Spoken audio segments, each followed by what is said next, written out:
Welcome back to another Iron Sharpens Iron video. If you're new to the channel, be sure to subscribe so you can get all these good notifications every time a new video comes out. So three things you need to know about Satan. And I emphasize the need. You need to know these. These are very important. Three things. So number one, the devil cannot make you do anything. I'm going to say it one more time. Somebody probably didn't hear me. The video was buffering. The devil cannot make you do anything. The devil cannot force his will upon you. The kingdom of light and the kingdom of darkness does not work like that. If the devil could make you sin, God can make you act right. He can make you live right. And God does not force his will upon you as well because he loves you. He gave you free will. So he gives you the option to choose, what you want to do. So, we love to blame the devil for everything that goes wrong in our life. Soon something bad. Oh, man, the devil, he don't want me to be great. You just blame everything on the devil. Your car started acting up. Man, the devil trying to get me. They talking about you. Man, the devil. But really, it's him sometimes. But a lot of times it's just, it's just decisions and choices that we make. So yes, the devil will try to trick you sometimes, but he wants you to choose him over God. Again, that's what the whole free will comes into play. To be sober, be vigilant, for your adversary, the devil, walketh around like a roaring lion, seeking whom he may devour, destroy. So the devil, he can't make you do anything. He's going to try to mess you up. He'll put every obstacle and situation in your way to test you and, get you to choose him over God. But he can't force his will upon you. He can't force you to do anything wrong. The devil's actually very jealous of you. He does not want you to progress. He knows his time is limited. In fact, he's jealous of you because you have the opportunity that he doesn't have, which is to go to heaven. Need to know fact number two. Lucifer is the god of this world. He has dominion over everything here. He owns it. It's all him. The whole world is the devil's. When Jesus fasted for 40 days and 40 nights, the devil tried to tempt him 3 times. And on the third time, all 3 of them were important, but the third time, right here in Matthew, again, the devil taketh him upon into exceeding high mountain, and sheweth him all the kingdoms of the world and the glory of them, and said unto him, this is the devil talking to Jesus, all these things will I give thee if thou wilt fall down and worship me. So you can't, everybody knows you can't give somebody something if it's not yours. That don't make sense. I can't give you something and I don't even own it. You have to have possession of it. So yes, he didn't take it from God.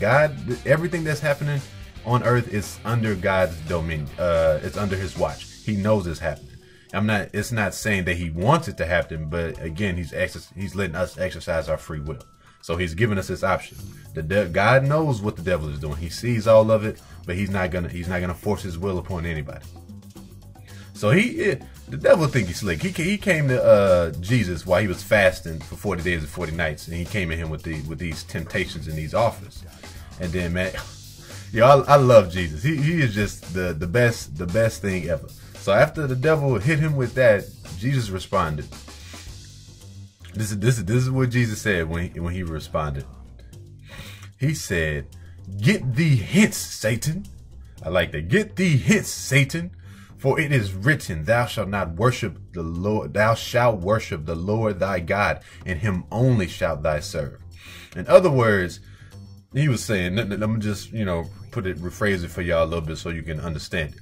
No, I hope you don't mind. So in other words, he was saying, devil, if you don't get away from me, I ain't bowing down to you. I serve the one true living God, not some second place fiddle. That's what I interpreted from it. That's what I got from it. Man, if you don't get away, get thee hits. We ain't playing with you. That's what he was saying to him. So when your favorite artist, celebrity, when they all go up there to get their award from the world, and they always say, "I like to thank God," they are in fact talking about Satan himself. Yes, all of them. Yep, all of them. All of them. They'll tell you they know God. It's always God. Not. I've like rarely ever heard anybody ever say, "I'd like to thank Jesus Christ for my award." They always say, "I like to thank God," because they're talking about God of this world. And if you got the award for Jesus, then why are you taking it? If it's His, I only got this because of Jesus. Why don't you just leave it there for Him? No, we don't think like that. That's fine. That's fine. So yeah, many of your celebrities, so-called stars, they do in fact sell their soul. Like they sell their soul for exchange for money, fame, power. They want the kingdoms, and they just want to be very seen and well known and rule over things of this world. They do exactly how the devil came to Jesus and tried to tempt him. That's exactly the same thing they do. And they sell their soul and they bow down and worship him, like he said, and serve him. And then he gives them everything that they want of this world, because again, everything of this world is his to give. 2 Corinthians 11:14 and 15. And no marvel, for Satan himself is transformed into an angel of light. Therefore it is no great thing if his ministers also be transformed as ministers of righteousness, whose end shall be according to their works. A lot of people hear the name devil, Satan, Lucifer, Lucy. They hear that name and they think it's a red man with horns. He got a tail and a pitchfork. That's not necessarily true. This is like one of the number one reasons why he gets away with so many of his tricks and his foolery. Because as you can see from that scripture, the Bible tells you he can transform into an angel of light. He can make himself look like the real deal. He can do some good things and act good, but he's not really good. He can make himself look real good. He can make the devil in a tight dress and devil wears Prada. He can transform himself. He can make himself look like a good guy, good girl, snake, a lion, whatever. He can shapeshift. We must be careful and vigilant, like what the scripture was saying, so that we do not fall for his traps. The scripture is also saying that his ministers can do the same. So that's where the whole wolf in sheep's clothing come in. The clouds without water, the false prophets, all these pastors and preachers, and some celebrities who say that they love Jesus and that's what they believe in, but they're doing other things. They actually work for the devil. They pledge their allegiance to Satan. And Jesus even said that there are many false prophets and they will deceive many. So don't think it's just one person, it's just, okay, the devil is just one person. I got to watch, some billions of people out there. Just got to watch out for one person that is the devil. No, there are many. You probably work with a couple of them. You've seen some of them in person. There are many. There are many. He said there are many, and they will deceive many. They will look like the real deal and seem legit, but they are actually working for the devil. Dang. Well, how do I know the difference then? How can I be sure if they are actually working for God or sent by Satan? Jesus replied, "Ye shall know them by their fruits." In other words, you can tell who they are by their actions, their works, by what they do, what they are doing. A lot of them are talking the talk, but they're not walking the walk. Need to know fact number 3. The devil is not greater than God. I'm going to say it one more time. Your headphones slipped out.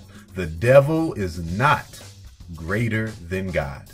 In fact, he's actually going to lose one day when Jesus returns. The devil cannot thwart God's plan, and he cannot in any way, shape, or form prevail over him. Revelations 20:10 tells us, "And the devil that deceived them, that was cast into the lake of fire and brimstone, where the beast," the devil, "and false prophets and all shall be tormented day and night forever and ever." So one day when Jesus returns, his second coming, he's going to take care of the devil. He's going He's going to put them in the pit, the lake of fire, and all the false prophets, everybody that bowed down and worshiped to him, their ends are going to be the same. But they not going. Don't think they're going to get away with it. That's not going to happen. So those are 3 things you need to know about Satan. He cannot force his will upon you. He can't make you pick him, but he will definitely tempt you and, put stuff in your way. He is the God of this world. That is him. He owns all of this, but he's going to lose in the end. I pray that this helped you. I just pray that this information, it wakes you up and you realize what's actually going on. Share this information with somebody, if you know that they can, benefit from learning these things. Tell them about it. Don't hold it to yourself. Iron sharpens iron. After you got yourself good, you got your eggs in a basket, help somebody else get their eggs in a basket. And don't forget to like, dislike, comment, subscribe. And as always, we're too blessed to be stressed. Stay blessed by the best. Don't forget to pray for the rest. And until next time.